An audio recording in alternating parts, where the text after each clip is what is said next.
guys, and welcome to my video for day number 18 of Inktober. Now, jumping right into talking about today's piece, this illustration in particular is quite a bit simpler than some of the others that I've done this month. For the most part, I have been making an active effort to create pieces that are a little more interesting, things that are more intricate, more detailed, and just generally have an interesting concept behind them.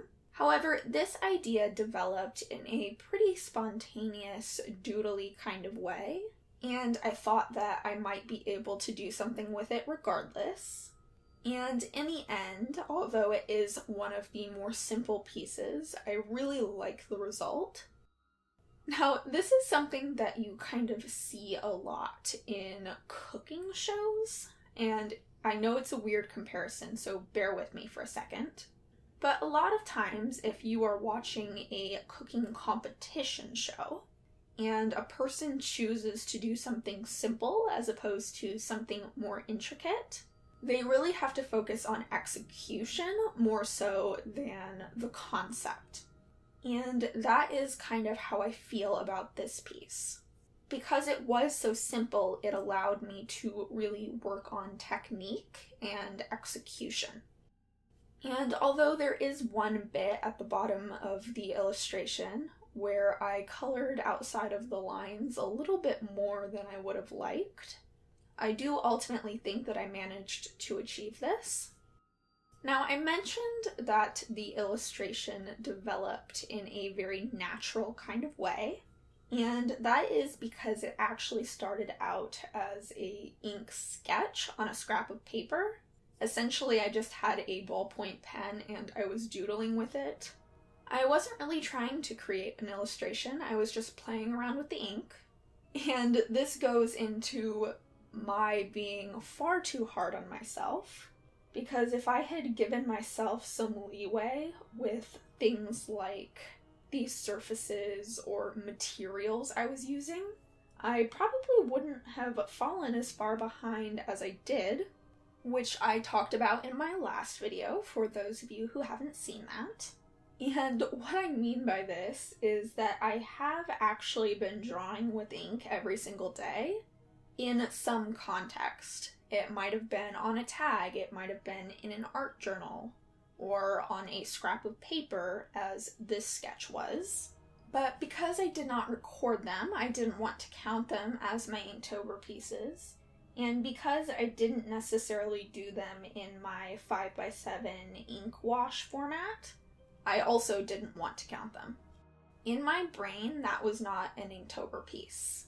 I was drawing with ink, yes, but it wasn't in the format or style that I had said I was going to do Inktober in. And so, as usual, it comes down to my being harder on myself than I need to be.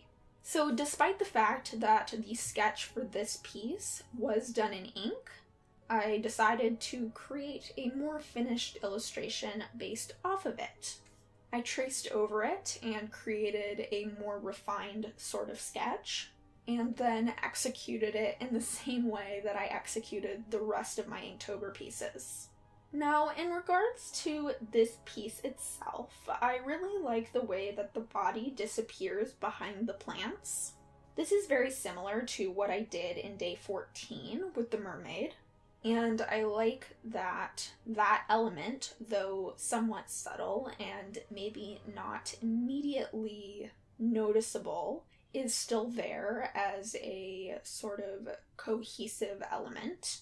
And this character does have vine-like tattoos over her neck and arm, which is somewhat reminiscent of day 9, where I did a kind of alien-like creature.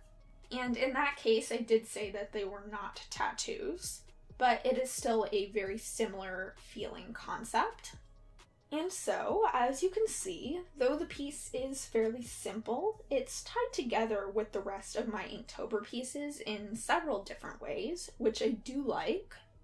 Now, the simple nature of this piece, and in a sense also yesterday's piece, were kind of my way of easing myself back into drawing after the time that I ended up taking off.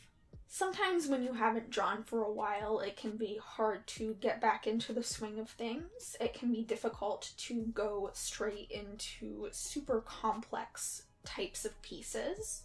And so for these particular pieces, I wanted some things that I knew I could draw, and that would ultimately end up giving me a little bit of a confidence boost so that I could continue to create more complex and intricate pieces. However, with this piece in particular, though simple, I did like that I could focus more on the shadows in the skin than I have been able to with some of my more detailed pieces. I really like adding dramatic lighting to faces. I think it adds a lot of interest and intrigue. But because 5x7 is not a particularly large size, it is difficult to get a lot of shadows in when you're doing a fuller figure. The face ends up being very, very tiny, and so if you add too much shadow, they look like they're completely encased in it, which is not necessarily what I'm always looking to do. And ultimately, those shadows can get kind of lost in the long run. They are not necessarily a feature or a focal point or something that your attention is supposed to be drawn to, because I'm drawing other things that are supposed to keep your attention. Now, because of this, I am glad that I decided to go with 5x7 as opposed to 4x6 illustrations. At first I did think I was going to do 4x6 drawings, but I thought that it might be too small. And looking back on that decision now, I'm very grateful to myself for making that choice, because sometimes even the 5x7 does feel a bit constrained. Now, this is actually the second piece I had created on the day that I made it, and I actually ended up doing one more afterwards as well. So as you can see, I am working very intensely towards getting caught up with my Inktober project. As I sit here recording this audio, it is currently the 26th of October, and I hope to be done through illustration number 24 by the time the day is over. I'm not sure if I will get quite to that point, but I do plan to get at least one more done.